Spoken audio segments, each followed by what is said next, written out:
misinformation. What's your message to platforms like Facebook? They're killing people. I mean, it really, look, the only pandemic we have is among the unvaccinated. And they're killing people. Today, 90% of Americans now live within 5 miles of a vaccination site. Everyone over the age of 16, everyone is now eligible to get vaccinated right now, right away. Go get vaccinated, America. Go and get the vaccination. They're available. You're eligible now.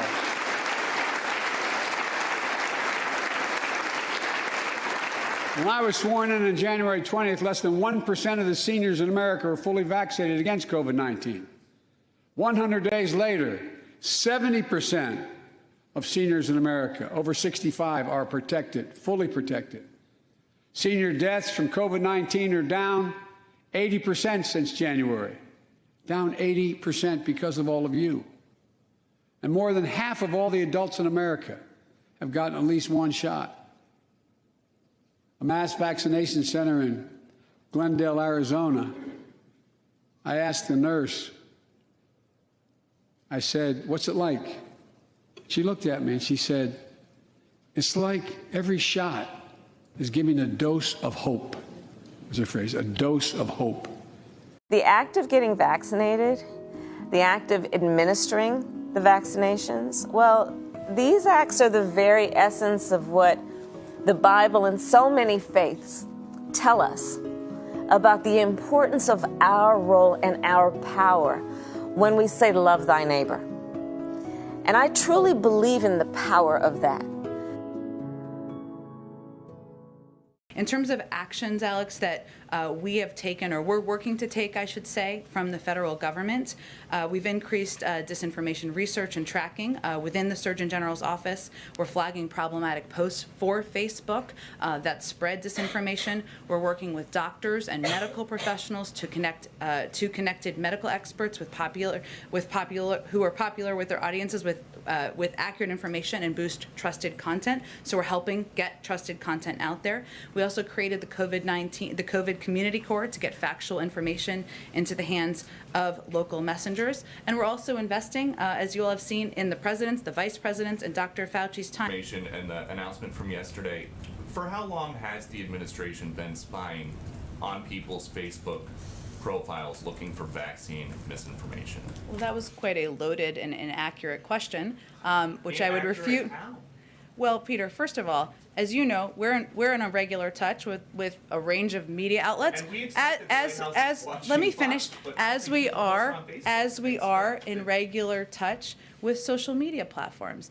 This is publicly open information. People sharing information online, just as you are all reporting information on your news stations. But okay, so these 12 people who you have on a list, 12 individuals. Do they know that somebody at the Surgeon General's office is going through their profile? I'm happy to get you the citation of where that comes from. There's no secret list. I will tell you that these are people who are sharing information on public platforms on Facebook, information that is traveling, is inaccurate. Our biggest concern here, and I frankly think it should be your biggest concern, is the number of people who are dying around the country because they're getting misinformation that is leading them to not take a vaccine. But young people, old people, kids, children, this is all a lot of them are being impacted by misinformation. I've been watching for some days, and this is not unique to New Zealand, that in the midst of what is a global issue, as you would expect, there are a number of rumours that circulate. I am present on social media, I see it myself. I cannot go around and individually dismiss every single rumour I see on social media, as tempted as I might be. So instead I want to send a clear message to the New Zealand public. We will share with you the most up-to-date information daily. You can trust us as a source of that information. You can also trust the Director General of Health and the Ministry of Health. For that information, do feel free to visit at any time to clarify any rumour you may hear, covid19.govt.nz. Otherwise, dismiss anything else. We will continue to be your single source of truth. We will provide. I got my COVID-19 vaccination, and here's why. This isn't about gimmicks or sentiment or what commercial I like. This is about facts. COVID-19 vaccines are safe and effective. Millions of doses have already been given in the United States, and these vaccines have the most intensive safety monitoring in U.S. history.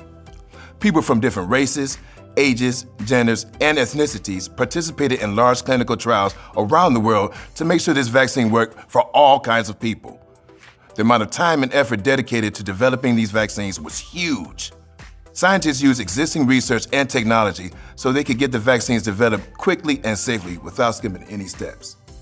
If you need any more information, use a reliable source like the CDC website to get the facts.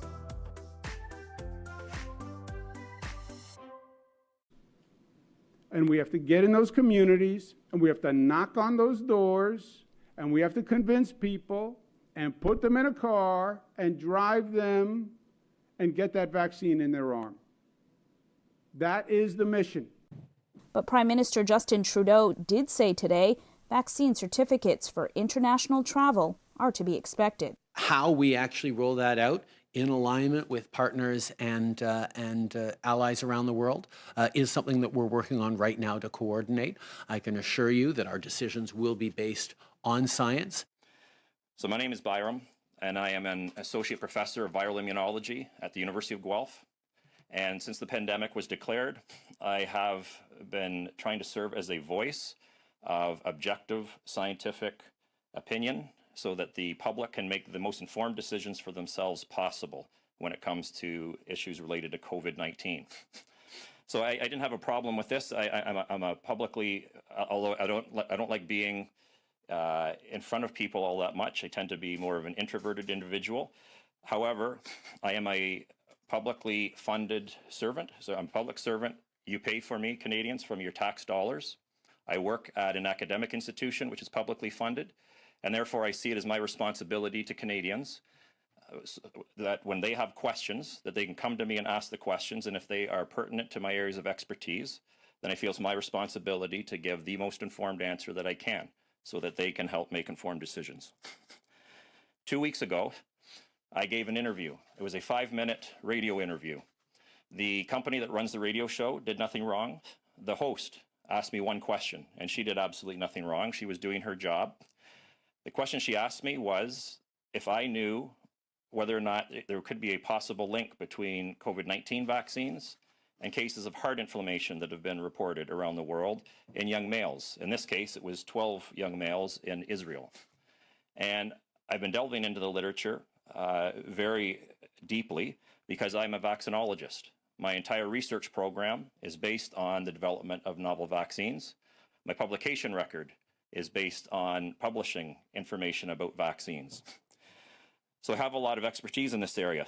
And indeed, I have, along with a large number of collaborators, both within Canada and internationally, have developed some serious concerns about the current COVID-19 vaccines. And so I felt that I could express concern and that there might be a possible link between this heart inflammation that's occurring and these COVID-19 vaccines. After I did this interview, 5 minutes, again trying to present to a lay audience, it was like a nuclear bomb went off in my world, and my life was thrown upside down. And I'm sure my life will never be the same again. So within 24 hours, there was a libelous website that was put up using my domain name. A fake Twitter account was developed to slander me. And I've been undergoing daily attacks, either through email, people attempting to call me, and definitely in the social media. And I never had a presence within the social media until recently when I now have a fake social media presence. This has been very hard on me and my family. For the first, I should also mention, I'm experiencing harassment, lots of harassment in the workplace.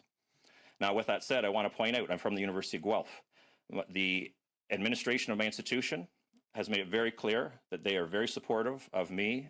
They honor and respect the basic tenet of academic freedom and freedom of speech. So for my institution, I really appreciate that. But there's colleagues of mine who have been harassing me, both in the social media and in the workplace. It's even gone so far as to have one of the members of the Ontario COVID-19 Science Advisory Committee. They were actually the first ones to post the link to this slanderous website. And they have fanned the flames of this smear campaign quite strongly since then. They even went so far as to release confidential medical information about my parents. This is an egregious act. This is a practicing physician. A practicing physician should know that they should not be releasing confidential information about people, medical information, in the social realm. So these are the types of things that I've been experiencing over the past couple of weeks. After 3 days, it was like a walking zombie. I got about 1.5 hours of sleep the first several nights. Then I got it together because of my support network. I've got a couple of colleagues locally at my institution who have stood shoulder to shoulder with me. I'm part of the Canadian COVID Care Alliance. This is a group of individuals. In fact, the reason that we exist is sad. We exist because we're like-minded in the sense that we all want to be able to speak openly and freely about the science and medicine underpinning COVID-19. And we don't feel safe to do it anywhere else other than within our own private group, where we feel safe. Myself and one other member of that group, our group is growing to 100 members and is still rapidly growing. We're quite new.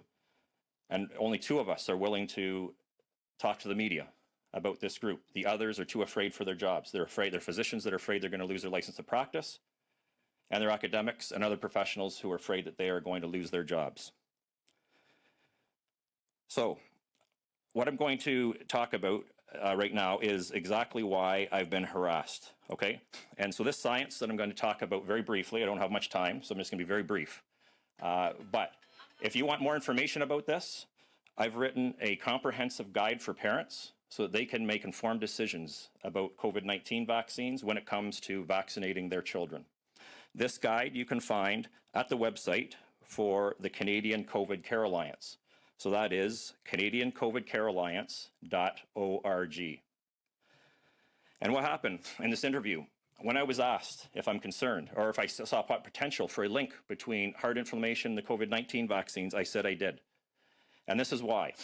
What we have learned, and we've learned this from a large body of scientific literature, we've also learned this from reports that were submitted by Pfizer themselves to regulatory agencies, one in particular to a regulatory agency in Japan. And what we have learned is, I'm very familiar with vaccines, and traditional vaccine technology would tell us that when you put a vaccine into the shoulder, and that's where we get vaccinated with the COVID-19 vaccines, traditional vaccine technology tells us the vaccine would stay on the shoulder. And then what would happen is cells from the immune system would come and pick up the spike protein. All these vaccines get our bodies to manufacture the spike protein, right? So cells of the immune system pick up that spike protein, take it to the local draining lymph node, and activate the immune system. That's why often when we get sick or we've been vaccinated, sometimes our lymph nodes swell, because that's where our immune response is happening, and our B and T cells go throughout the body to look for the virus, okay? So this was an assumption, and I accept that early on in the pandemic and when we were first rolling out these vaccines, we've had to largely work based on assumptions. But you know what? The scientific literature has exploded over the last 16 months, and we understand so much more. Okay, and so now we're looking at vaccinating children, and it's no longer okay to proceed based on assumptions. And so what we have found is that this assumption about the vaccine remaining in the shoulder does not apply to this novel vaccine technology that's never been in people before. These messenger RNA vaccines get distributed throughout the whole body. What we have found, in fact, is that as little as 25% of the dose remains in the shoulder, and it traffics all over the body. Also, many of you might have heard of polyethylene glycol, because that is one of the components of the vaccine that sometimes people develop an anaphylactic shock to, okay?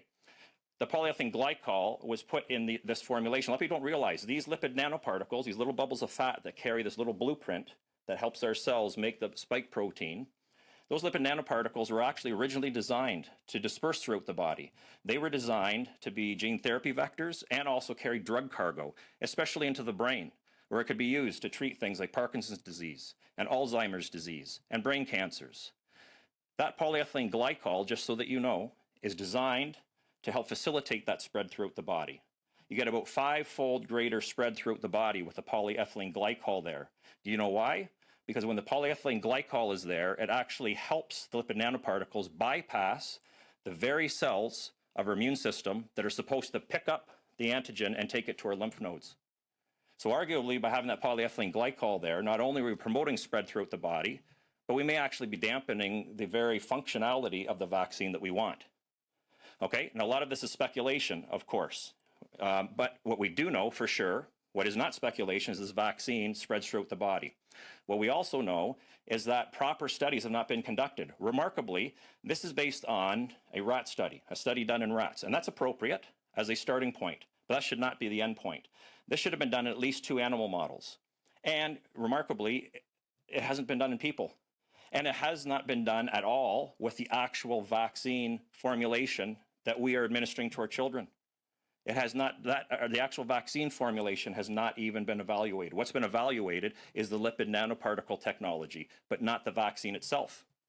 Even when it comes to reproductive studies, when the reproductive studies were done, only female mice or female rodents were vaccinated. The males were not. And also what people don't realize, and there was no evidence of any issues with fertility. What people don't realize is these rodents are completely inappropriate models for COVID-19. They don't express the receptor like we do. So of course you're going to see safety in a model like that. It's an inappropriate animal model. So what I'm trying to get out to you here is there are studies. We were told there would be no shortcuts. There have been shortcuts. Okay? Now I can understand when in a panic and when we're trying to deal with something that we felt was extremely dangerous.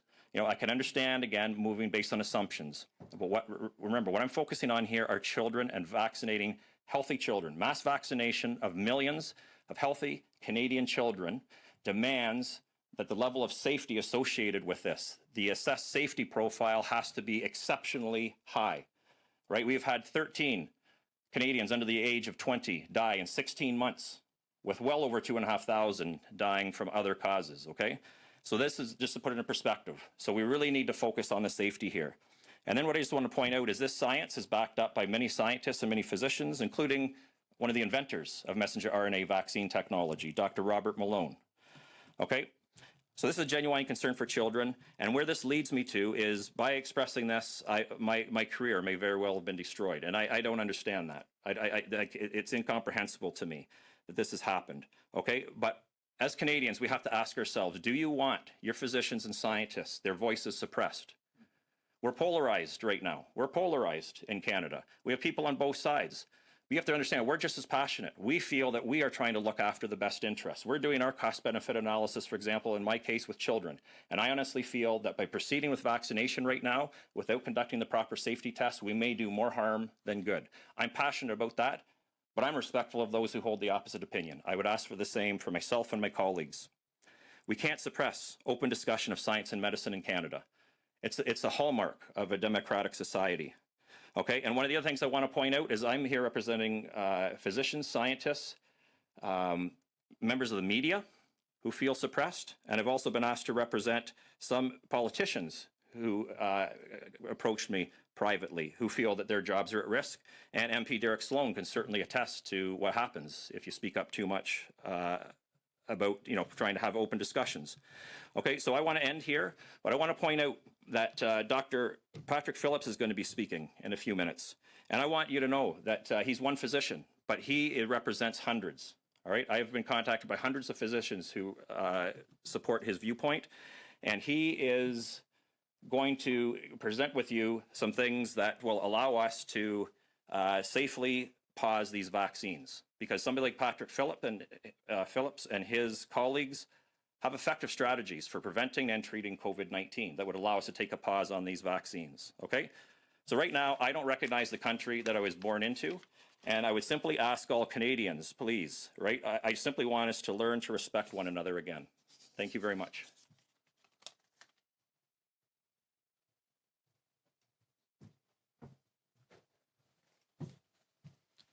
Thank you very much, Byram, and thank you very much, Derek, for organizing this and having us here. I've been told we're pressed for time, so I will be brief. But I want to bring out my main point that I'm a family physician. I practice medicine in the town of Englehart, Ontario, primarily in the emergency department of Blanche River Health. And I first got into speaking out, seeing the massive harms from these lockdowns on my patients. I've never seen so many suicidal children. I've never seen so many cases of people coming into the emergency department for the first time with metastatic cancer. And seeing those harms, I made a decision to myself that I knew that I couldn't live with myself if I did not speak out. And the reason I was afraid to speak out was because there were rumors in the medical community that the college was coming after people who chose to do that. And I've had many brave predecessors before me, like Dr. Kulvinder Gill, who bravely spoke out anyways. But what happened this spring, on April 30th, the College of Physicians and Surgeons of Ontario came out with a very chilling statement, basically saying that it's the professional responsibility of all physicians not to communicate anti-vaccine, anti-masking, anti-distancing, and anti-lockdown statements and or promoting unsupported, unproven treatments for COVID-19. They were very explicit and threatened investigation and discipline for any physicians who express any of the negative aspects of any of these interventions, no matter what the evidence says. And I have to say, over this last year, I've done a lot of research. I've looking into the evidence around lockdowns, but especially around treatments. And I want to especially make a point around a few treatments. One of them, for example, is vitamin D, which our health minister has named fake news. But I want to emphasize that there's over 85 studies and 27 treatment trials. Many of these are peer-reviewed scientific literature that have shown a 56% reduction in mortality in patients who take vitamin D compared to those who don't for COVID-19. But even more so, because that was very early on, what we've learned in these last few months is about ivermectin. We have on our hands a very safe treatment that's won a Nobel Prize.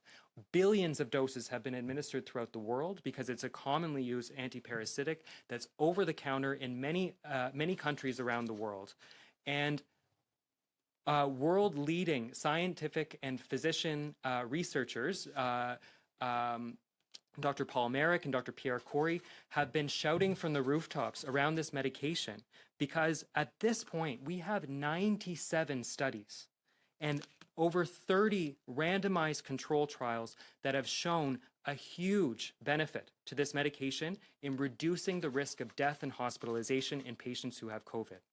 And not only does this treat patients with COVID, especially when you give it early, but there is also a role, and there's 14 randomized control trials for prophylaxis, meaning taking this medication for high-risk patients early, it can reduce your chance of catching COVID in the first place, which is especially relevant for long-term care homes and for healthcare workers in hospitals. And at this point, the College of Physicians has launched investigations against many of my colleagues, including myself, threatening to take our licenses away for promoting what they call unproven treatments, but what the scientific peer-reviewed literature shows is very well supported in the science around these treatments. And so I've made a decision to myself, likewise, like when I decided to speak out about lockdowns, that I could not live with myself. If I have a patient sitting in front of me who has COVID-19 and they can't breathe, or they're at high risk of being hospitalized or dying, I can't just stand in front of them knowing what I know, a 75% reduction in mortality, and not give this to my patients. But more so, seeing what's happening with the Ontario Science Table, not recommending this medication, even recommending against vitamin D, which I think is unthinkable because the harm is none. This is a natural substance. And they're telling us not to give this to these patients despite mortality benefit. I know there's something going wrong, and I knew I needed to speak out no matter what the college does to my license. Because at this point, there's bigger things going on than my career, and I thank Byram for bringing that up, but there's something bigger than my medical career at this point, because lives are being lost, and we need to speak out. And so thank you, Derek, for having me here to get this message out, and I think we're moving on to Dr. Welsh. Yeah.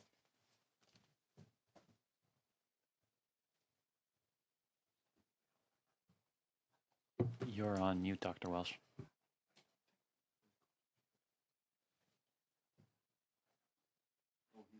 Dr. Welsh, you're on mute. If you could please unmute yourself. Hello? We can hear you. Okay. Okay, sorry. Thank you. My name's Dr. Donald Welsh. I'm a professor of physiology at the University of Western Ontario. And like Dr. Brittle and Phillips, I'm a public servant, and I have the privilege of speaking out and publicly addressing, I think, some concerns. I thought I'd start today by just considering some of the words of Richard Feynman, who was a physicist and Nobel laureate, who whimsically stated the following about science. If you don't make mistakes, you're doing it wrong. If you don't correct those mistakes, you're doing it really wrong. And if you can't accept you're mistaken, then you're not doing it at all. This axiom poignantly frames where we sit today, 15 months into a respiratory viral response. We have been told by the public health community to follow the science, but that science has been incorrect, and as a society, we are uncomfortable confronting this fact. Instead, we plow forward and we are subjected to obfuscation and misdirection. No one or no institution can ever proclaim to be an oracle in science. We uncover the truth through debate that is boisterous and sometimes unpleasant. But when reasoning is combined with transparency, science moves society forward in a productive manner. I want to be clear. Science has not been functioning properly for the last 15 months as we address COVID-19. Our public health community has proclaimed to know science and to provide unassailable solutions. Those solutions in the forms of NPIs, lockdowns, masks, track and trace, and social distance, perhaps well-intentioned, have largely failed, and they have created a remarkable list of harm ships for Canadians that will take this country many years to recover from. The reason I and Dr. Brittle and Phillips are here today is because we want to reclaim what we love about science. In particular, I'm here to support Dr. Phillips and Brittle, who have worked hard to reveal what they see as a truth. Their thoughts on patient treatment and vaccination are well considered, backed with published data and informed by government databases. For this, they have been publicly attacked, openly ridiculed, their academic and personal livelihoods have been threatened. This behavior is unacceptable in Canada